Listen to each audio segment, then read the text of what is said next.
আসসালামু আলাইকুম, বিসমিল্লাহির রহমানির রহিম। সুপ্রিয় শিক্ষার্থীবৃন্দ, তোমরা যারা সপ্তম শ্রেণীতে পড়ো, তোমাদের ইসলাম শিক্ষা বই থেকে আজকে পাঠ 5 আমানত নিয়ে আলোচনা করব। আল আমানাতু, আমানত অর্থ গচ্ছিত রাখা, দায়িত্বে রাখা। গচ্ছিত বা দায়িত্বে রাখা বস্তু সযত্নে রেখে এবং মালিকের কাছে যথাযথভাবে ফেরত দেওয়াকে আমানত রক্ষা বলে। যিনি আমানত রক্ষা করেন তাকে আমানতদার বলে। তাহলে আমানত রক্ষা করেন আমানতদার বলে। আমানতদার কাকে বলে বা আমানত রক্ষা কাকে বলে, এখান থেকে উত্তরটা দিলে হবে। আমানতের মাল নষ্ট করা বা আত্মসাৎ করা না হলে খেয়ানত করা, আর আত্মসাৎকারীকে খেয়ানতকারী বলে। আমানতের গুরুত্ব, সমাজের প্রতিটি মানুষের নিজ নিজ দায়িত্ব তার পবিত্র আমানত। সামাজিক শান্তি রক্ষার জন্য আমানত রক্ষা করা খুবই গুরুত্বপূর্ণ। যিনি আমানত রক্ষা করেন তাকে সবাই বিশ্বাস করে, ভালোবাসে। সমাজের সবাই তাকে মর্যাদা দেয়। আমানতের খেয়ানতকারী সমাজে কেউ পছন্দ করে না এবং বিশ্বাসও করে না, বরং তাকে সবাই ঘৃণা করে। আমানত রক্ষা করার প্রতি গুরুত্ব আরোপ করে মহান আল্লাহ তাআলা বলেন, বিসমিল্লাহির রহমানির রহিম, ইন্নাল্লাহা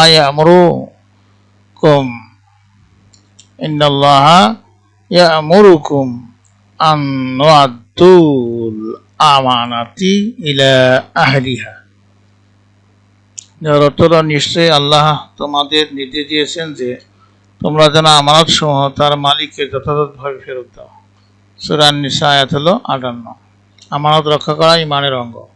পক্ষান্তরে আমানত রক্ষা না করা ঈমানের পরিপন্থী কাজ।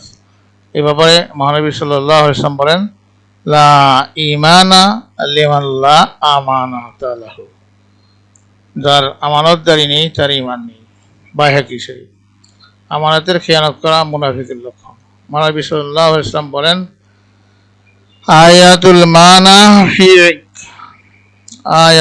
মুনাফিকি সালাসু, ইযা হাদ্দাসা কাযাবা ওয়া ইযা ওয়া'আদা আখলাফা ওয়া ইযা তুমিনা খানা মানে এখানে খানা।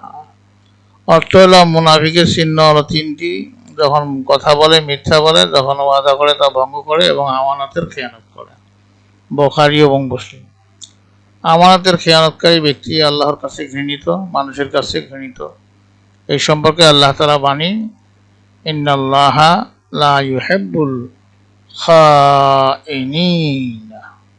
নিশ্চয়ই আল্লাহ খেয়ানতকারীদের পছন্দ করেন না। সূরা আল আনফাল আয়াত হলো 58।